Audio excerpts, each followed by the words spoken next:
Let's talk about one of the hottest controversies on the internet right now. And no, I'm not talking about Diddy. But somehow, this guy might be the Diddy of the Philippines, and I'm talking about none other than Apollo Quiboloy, the poster child for false prophets. Apollo Carrion Quiboloy is a self-proclaimed messiah, the founder of the Kingdom of Jesus Christ, KOJC, and a man who went from being one of the most powerful religious figures in the Philippines to one of the FBI's most wanted. And now, he's running for senator. Yes, really. But before we get into that, let's take it back to where it all started in his childhood, his rise to power, and how his so-called kingdom became the center of the most disturbing allegations imaginable. On April 25, 1950, in Davao City, the Philippines, Jose and Maria Carreon Quiboloy welcomed a baby boy named Apollo. Now, Jose and Maria were devout Pentecostals, so devout, in fact, that they seemed to take go forth and multiply as a personal challenge. Apollo was the youngest of 9, count them, 9 kids, which might have been fine if they weren't all, well, dirt poor. No matter how broke they were, though, the Quiboloys never cut corners when it came to their devotion to God. Their household ran on strict Christian discipline. Think less casual Sunday worship and more Bible boot camp.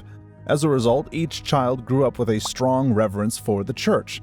Just look at Apollo's brother Jose, who became the Assistant General Superintendent of the United Pentecostal Church of the Philippines. Well, most people his age were still figuring out their next line in life, but Apollo, he figured he was built differently. Like, why settle for an assistant when you can be God's right-hand man? At the ripe age of 14, Quiboloy claimed he started having visions, specifically of Jesus' second coming, and the earth melting into mush like it had been tossed into God's personal deep fryer. Hey, his words, not mine. But honestly, no one was shocked. This was the same guy who already believed he was chosen before birth. So of course, he thought he had front row seats to the apocalypse, and he was personally sitting at God's right hand. Surprisingly though, preaching wasn't his first career choice. Quiboloy actually wanted to be an engineer and a pilot, but, well, poverty has a way of grabbing you by the collar and shoving you into whatever path pays the bills, even if that path involves convincing people you're the son of God. And so, Quiboloy enrolled in the United Pentecostal Bible Institute, mostly because it was free. Free food, free housing, and even a free boat ride to Manila. For someone as dirt poor as Quiboloy, this wasn't just a school, it was an all-inclusive resort with a side of scripture. Quiboloy made waves there. The guy could preach so much that people probably thought that he had a jukebox stuck in his head with the Bible on loop. That's how he earned the nickname Preaching Machine. By the time he graduated in 1974, he wasn't just some Bible school kid. He was the scholar who knew God like the back of his hand, representing his church at conferences left and right. He became the youth president of his church and started getting a taste of what life could be like at the top. And once he saw what he could achieve under someone else's authority, well, just imagine what he could do if he ran the whole show. And just like that, his superiority complex hit the gas pedal. But simply rising through the ranks wasn't enough. Apollo wanted absolute control. He'd always believed he was destined for something greater, and so being another church leader just wasn't great enough for him. He needed his own empire. So, in 1979, he left his church and teamed up with another preacher, Major Sanchez, to start his own. But there was just one tiny problem. He forgot that churches need people. Turns out just because you give yourself a fancy title doesn't mean people will actually show up. But Quiboloy, still high on the fumes of all those church conferences, didn't realize this until it was a little too late. His so-called kingdom flopped harder than a bad faith healer at a revival. And so, tail between his legs, he ran back to his old church, practically on his knees, begging to be let back in, probably quoting scripture about forgiveness while he was at it. However, Apollo didn't return to the United Pentecostal Church in 1980 out of the kindness of his heart. Oh no, he had a mission: Operation Steal Church Members. So, like any good cult leader in training, he got to work. He started whispering in people's ears, spreading rumors about other pastors, how they were ignorant, unqualified, and basically just winging it. And of course, who was the one true divinely chosen leader sent to save them from damnation? Well, you guessed it, Quiboloy himself. How convenient.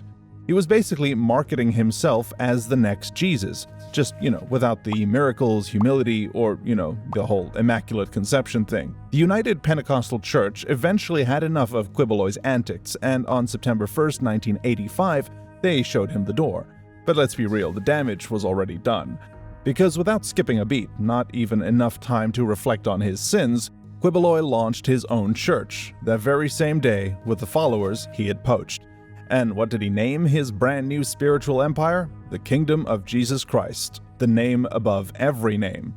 Because apparently the Kingdom of Jesus Christ alone wasn't dramatic enough.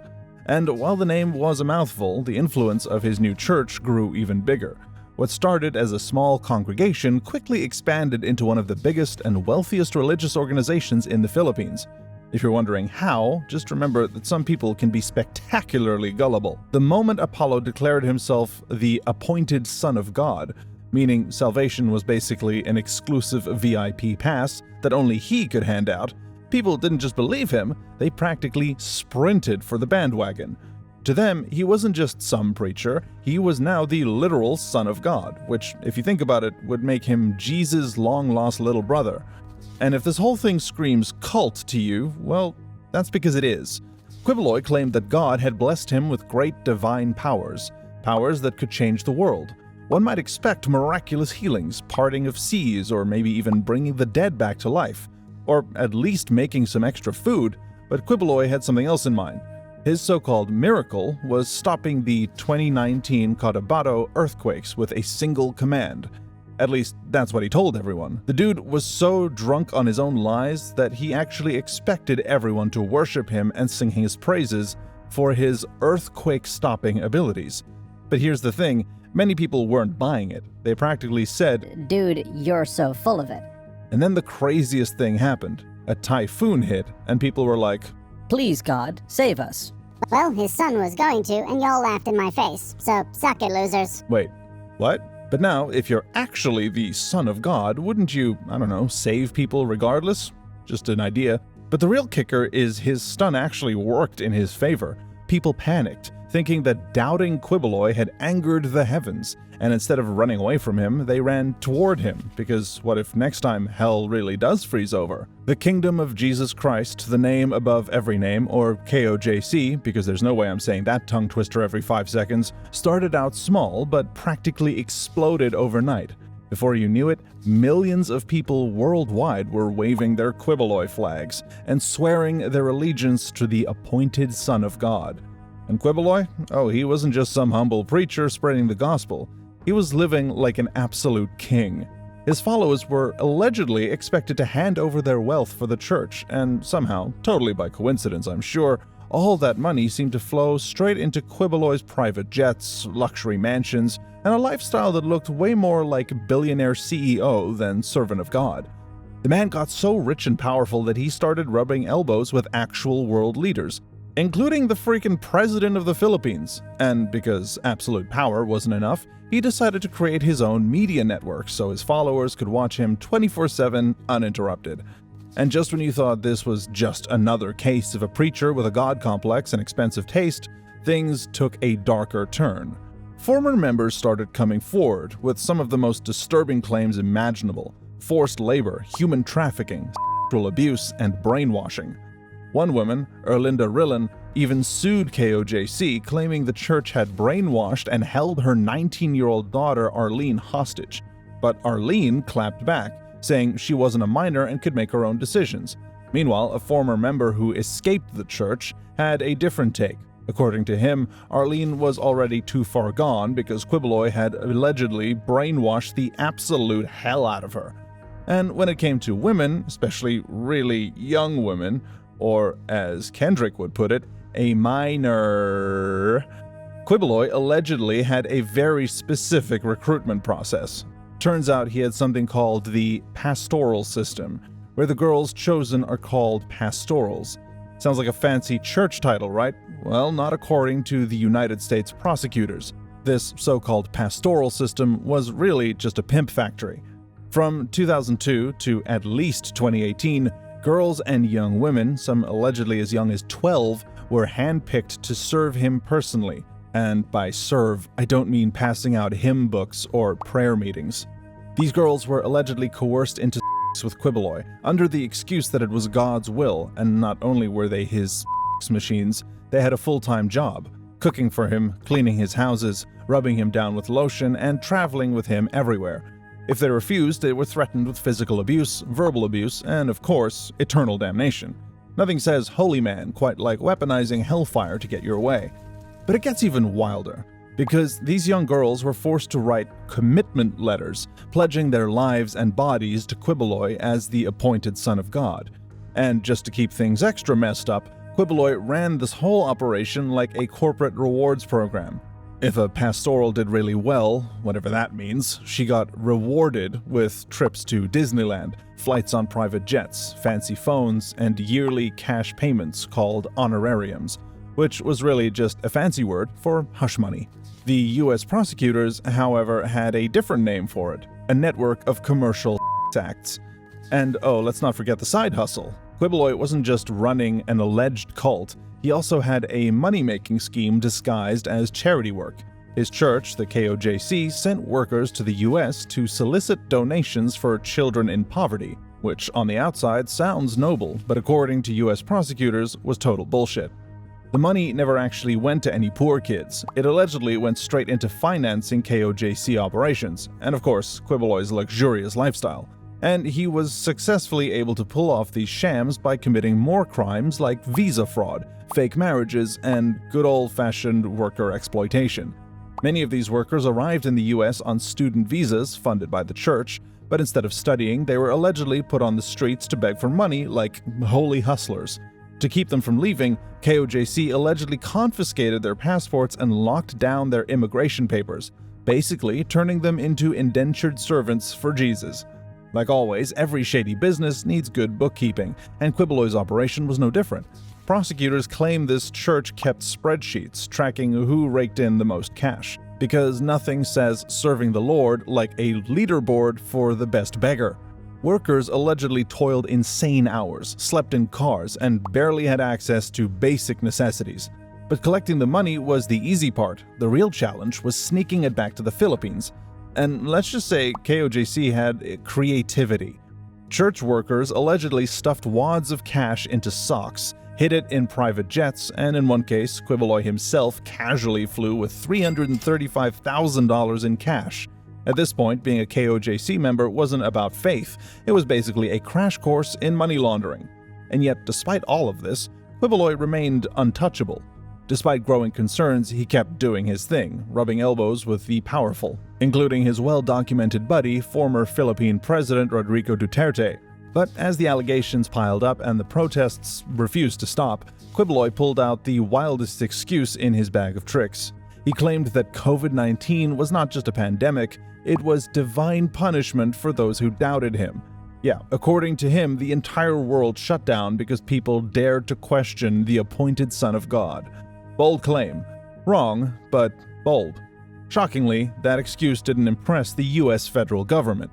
In 2021, the US finally said enough of this nonsense and indicted Quiboloy and several of his top associates on trafficking, fraud, and coercing members into illegal labor.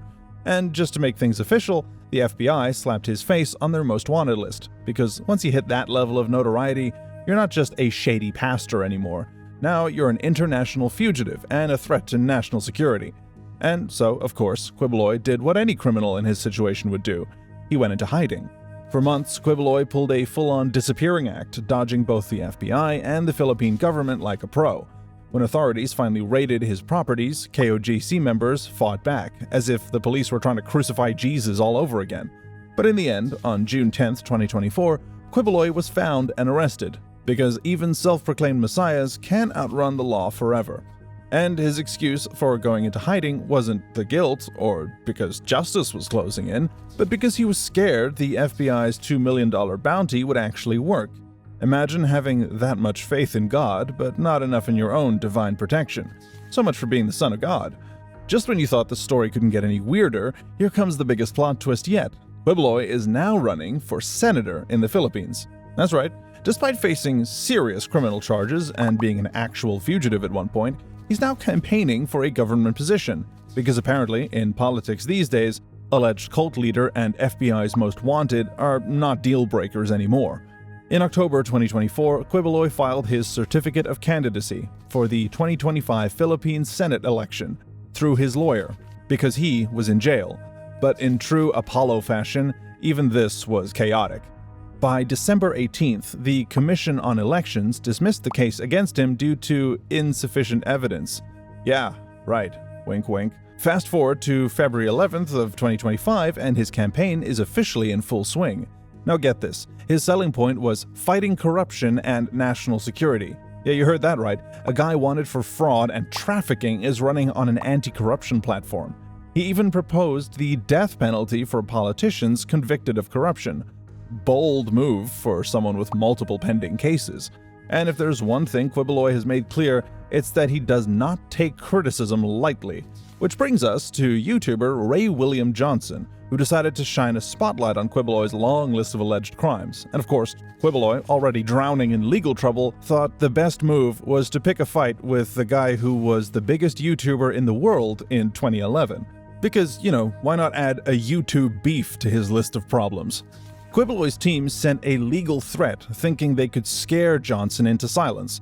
But Quiboloy clearly had no idea how the internet works, because if there's one thing you should never do, it's try to silence a YouTuber, especially one with millions of subscribers and zero fear. And so, Ray William Johnson didn't back down. If anything, the threat just pissed him off.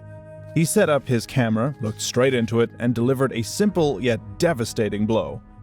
You, I'm not afraid of you, but hey, if my words truly upset you, feel free to come to the US. Oh wait, you can't, because you're literally wanted by the FBI for, what was it again? Oh, that's right, trafficking. Yeesh, that's gotta sting. And with that, Ray said what so many others had been thinking, because honestly, that seems to be the general sentiment towards Quiboloy these days. From former followers to international authorities, more and more people are calling him out, but somehow he just keeps finding new ways to stay relevant. So, whether you see him as a prophet, a fraud, or the final boss of religious scams, one thing is clear. Apollo Quiboloy's story is far from over. He's gone from self-proclaimed messiah to international fugitive and now potential senator. At this rate, don't be surprised if he's announcing he's running for president next.